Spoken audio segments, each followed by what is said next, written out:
Hey you, it's Jess here, and we're going to be planning last week as my usual Wednesday plan with me using the Scribble Prints Co kit Winter Street.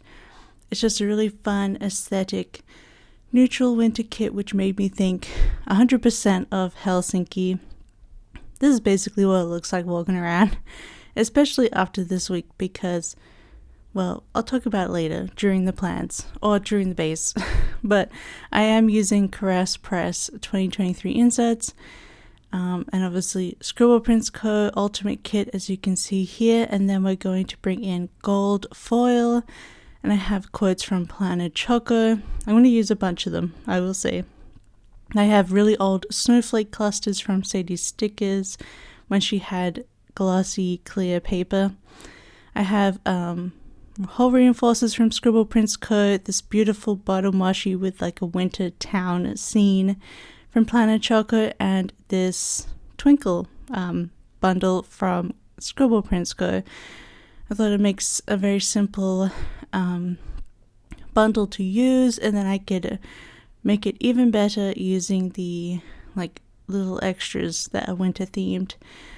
But yeah, I thought it'd be perfect to use this winter scene with this kit because it's kind of like it goes with the theme, I think. I did end up putting any foil on the grid paper washi. I just think it looked good by itself. So yeah, look how pretty it looks. And it's like a night sky almost with the black. But I think gold was perfect choice for this. Andrea did say she recommended gold, so I tried it. And I think it came out really beautiful.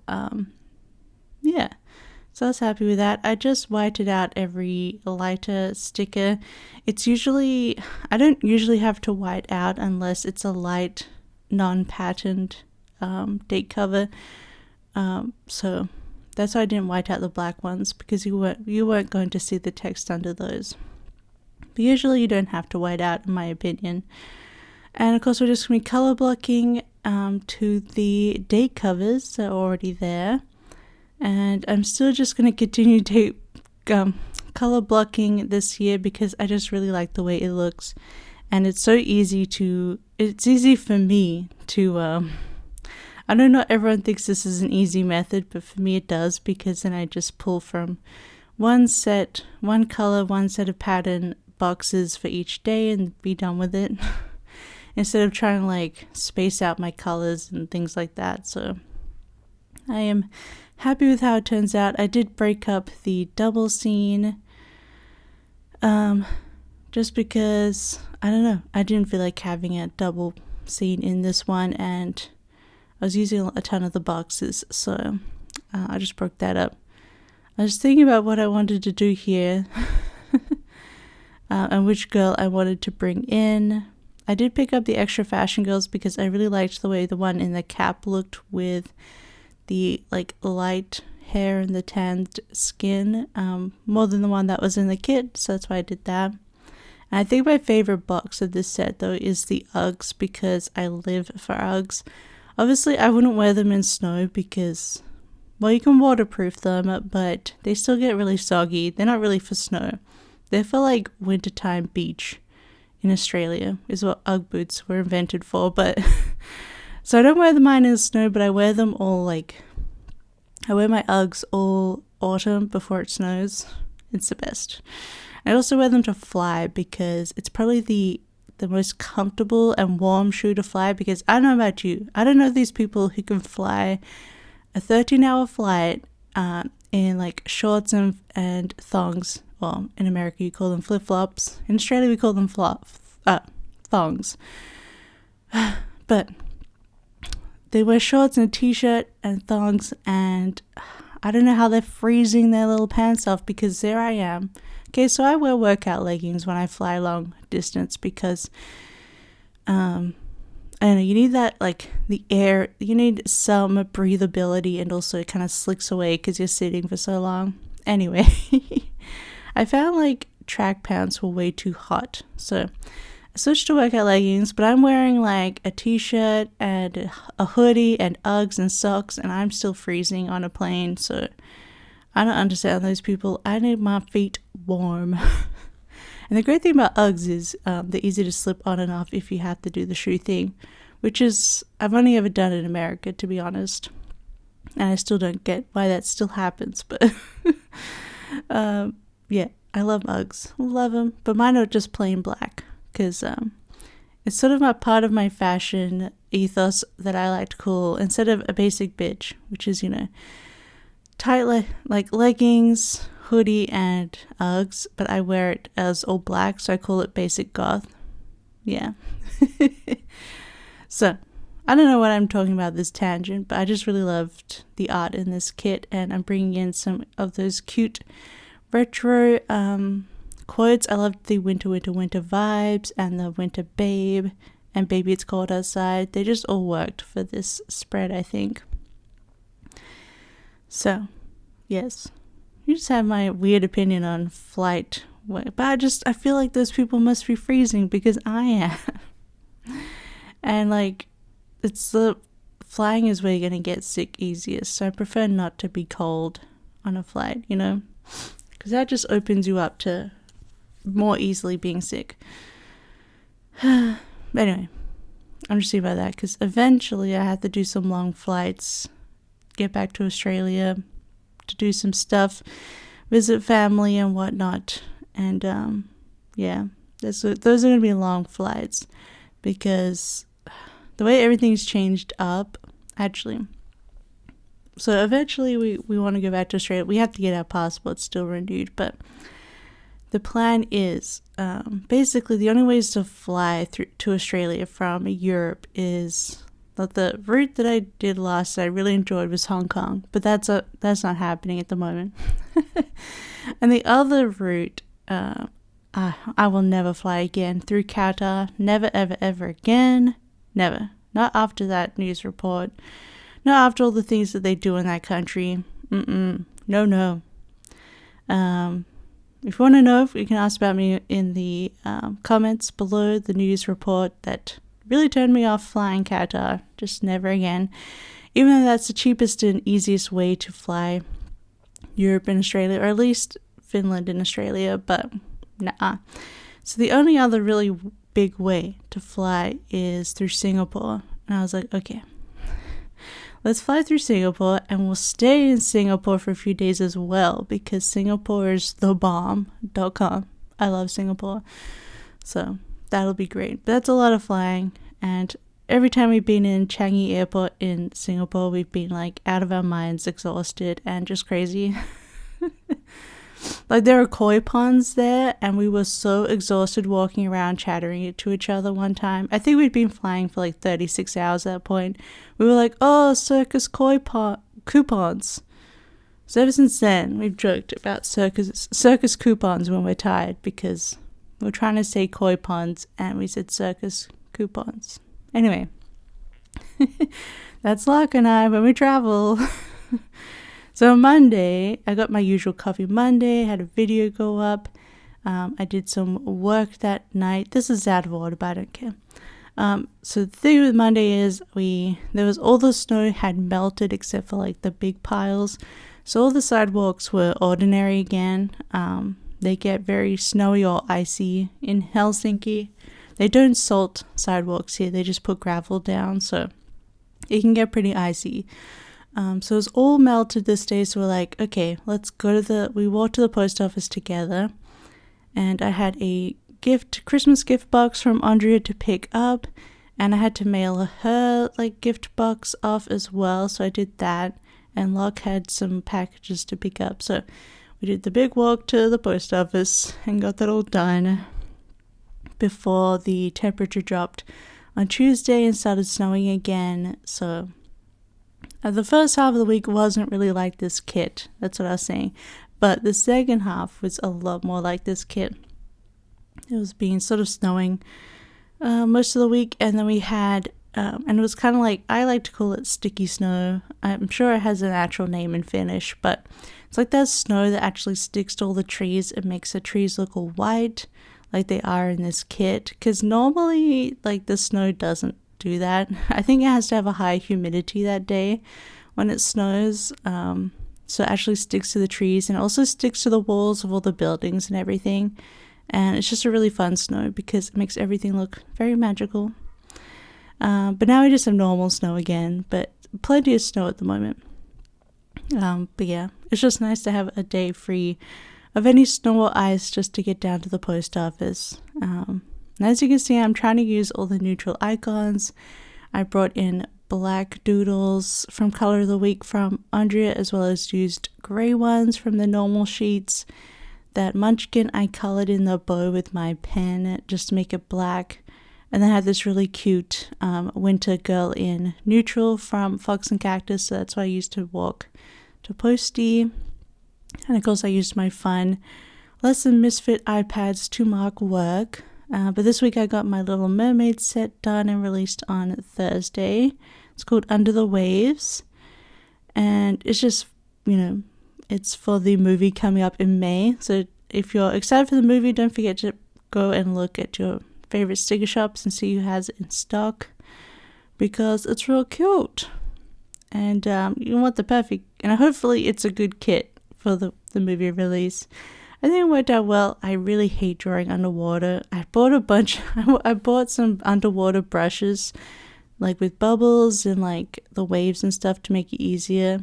And it still was very, very hard to put together. So that's it, I'm done. I also find it, I don't know why, but I just can't, I really struggle with mermaid tails. It just doesn't work for me in my brain. So I'm done with that. This is why I rarely do mermaids, because I just hate drawing them. I hate the lower part of the mermaid and I hate drawing underwater, but I really wanted to make this whole set underwater and really be like capture more of what the teaser trailers so far has been, rather than doing like both land and water. So yeah, I thought that would be fun, but I got it done. And we're moving on to the next set, which is like a spring bakery set. I didn't get any of that done this week, sadly, but I did have a little rest break from after I finished this Little Mermaid set, and then I did some papers for Andrea, so I was still busy. Then Tuesday I had a wax haul, payday, although I gotta stop doing that weekly because technically I'm gonna move to being paid monthly. I don't know why I keep putting it in. I washed some clothes, and we had Bastard Burger, which is really good Swedish burger chain here. I finished all my YouTube comments from Planmas, so I got them all done. I had a bunch of comments to move up with, and then I put Wax Fun. I think I was I was playing with all the wax that Andrea sent me a bunch of wax in her box, so I was messing about with that. And then I put in, I think, comfort pirate videos. So I don't know, that night I just felt like I needed some comfort, so I put on, if you know the Gilbert and Sullivan light opera musical Pirates of Penzance, basically there's this Australian production from 1994, and I actually saw it in person. So it was a traveling production of Pirates of Penzance Australian, and it stars John English and Simon Gallagher, which you probably don't know who they are, but basically I saw this show live in 94 as a young kid, and I still remember seeing it and loving it. And they did productions of The Mikado and Pinafore, so I watched those as well live. And I also saw the 10-year, they did like a reunion of all the original people from the 94 Penzance 10 years later, and they did the show again, and that was so good as well, even though they're all like 10 years older. It was so good. But it's like I watched the songs from that as like a comfort thing. I will link in the description below the I Am the Pirate King one from it, just for you to see. It's so silly. I will say, if you do watch it, the thing about John English, who plays the Pirate King, is that he's like an old 60s, 70s rocker, so his voice is more like that. He's not an operatic voice, but I just love John English. And that's also why he also does shows his bare chest and everyone screams, because he's an old rocker, right? But he was great, and he passed away a few years ago. So I still love to watch those. And, well, you don't get any Simon Gallagher singing in those, but he plays Frederick, and his voice is amazing. I still love it. But I still watch these from 94. They're just nostalgic from my childhood, and I love them. It's such a good performance. It's silly, and it's energetic, and they've sort of updated it for like that 90s kind of humor and audience, and just so good. So if you're interested in Pirates of Penzance, I'll link the Pirate King down below, but I think all of it's on YouTube. But I'm so glad that they did a live recording of it back in the 90s, so I can still watch it. It's so good. They also do a mega mix at the end. So if you want to look up the mega mix, they like do like a dance mega mix of all the songs at the very end, and you clap through the whole thing as the audience, and it's amazing. That's like the updated 90s thing, and I remember clapping through the whole thing, and my hands were so sore. But yeah, I was obsessed with Pirates of Penzance after that. It was just, I loved it. I have watched the Kevin Kline movie, which is based off the Broadway. And so this production's sort of based off that, because the Pirate King does wear like the purple pants. But I don't know, I feel like this one, I still enjoyed the Kevin Kline one, but I feel like this one was better in my opinion. But I've watched it the most, so you know, your miles may vary. Your mileage may vary. That's it. Anyway, Wednesday was pretty typical, although we did buy a bunch of Audible books because Luck's mom gave us a bunch of credits for Christmas. So we bought a bunch of books, and I will have a book haul talking about all of that coming soon. I think it's on the 20th of this month. So I will talk about the audiobooks that I bought. And otherwise, I think I just worked late getting the set done. And then Thursday, I did Kidnish Girl new release. I wanted to use a sticker from the Little Mermaid sheet that I have from Once More With Love, but obviously they're all too bright, so I just used Scuttle, even though he's not in the art set because, you know, he's not underwater, but he's so cute. Little Scuttle. And then I renewed my prescription for my birth control, and it got delivered the same day, which was chef's kiss. Love that. I also bought a new hand cream and some moisturizers because I've been so dry. So hopefully you'll see the difference in my hands, because I know I've had some pretty like gnarly knuckles lately. So I apologize for that, but my new hand cream's really good. It's CeraVe. I think it's CeraVe. Or Carav, some people say, but I think it's CeraVe, like reparative hand cream, and it actually has been helping my hands a lot. They just gotten really dry this winter. And then I did some filming. I filmed that book haul.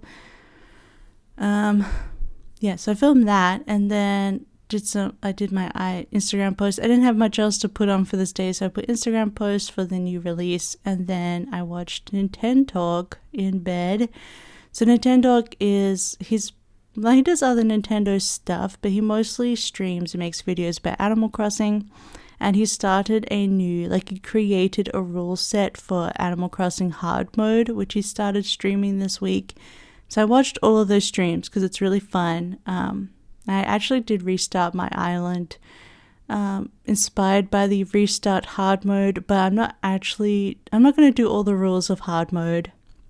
He has a whole videos on it if you're interested in replaying Animal Crossing. Basically, you restart your island, and there's a bunch of rules and dailies that you have to do, and rules about villages and what you should be doing, how to make money and stuff. But I'm not going to do all of that, but I'm going to do the dailies, and I had reset my original 2020 island a while ago, and I just wasn't happy with it. My fruit was now oranges, and it just didn't feel right, and I had a different layout of rivers, mouths and stuff, and I wasn't happy with it. So inspired by this, I reset my Animal Crossing island again, and I did the same river mouths as my first island, and I got pears this time. My original fruit was cherries. I got pears this time, and I'm not unhappy about that. I actually think the pears are very cute, so I'm happy about that. And yeah, and just restart. And I'm going to do my new Forever Island. So my goals are basically to fill up the museum, do a bunch of the achievements and things like that. So I think that will keep me busy on and off. But I'm happy with my new island. And he streamed I think 3 times this weekend, and they're like 4 to 5 hours long. So watched a bunch of Nintendo talk. Did some papers work for Andrea on Friday. We got Burger King and we watched Glass Onion, which was so good. I laughed so much. I just really like Rian Johnson as a filmmaker. I just enjoy his films. Like, I love Knives Out. I loved The Last Jedi. That was probably the only Star Wars sequel movie I liked. So I know that's a very unpopular opinion, but that art is subjective, and I like Rian Johnson, so I really enjoyed Glass Onion, and I hope he does another one because it was so good, and I love Daniel Craig. And then I was playing Animal Crossing, of course, on my new island called Cloverwood, and one of my starters was Dom, and I was so excited. I mean, I have his amiibo card, but I got Dom automatically, so he's my new bestie.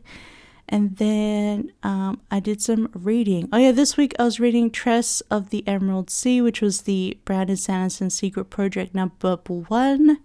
And I wrote Tress and the Emerald Sea in my sidebar, but it's of the Emerald Sea. Oh my god, so mad at myself. But yeah, so good. I really, really enjoyed it. I think I finished it this Saturday. Such a cute little book. So sweet. It was kind of inspired by The Princess Bride and how that kind of works, so I loved it.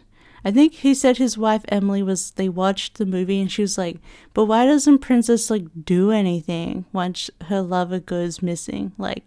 So this book it's about a girl whose love interest goes missing, and so she goes off to find him, and she's the one who finds him, and it's awesome. But yeah, Saturday I finished Tress.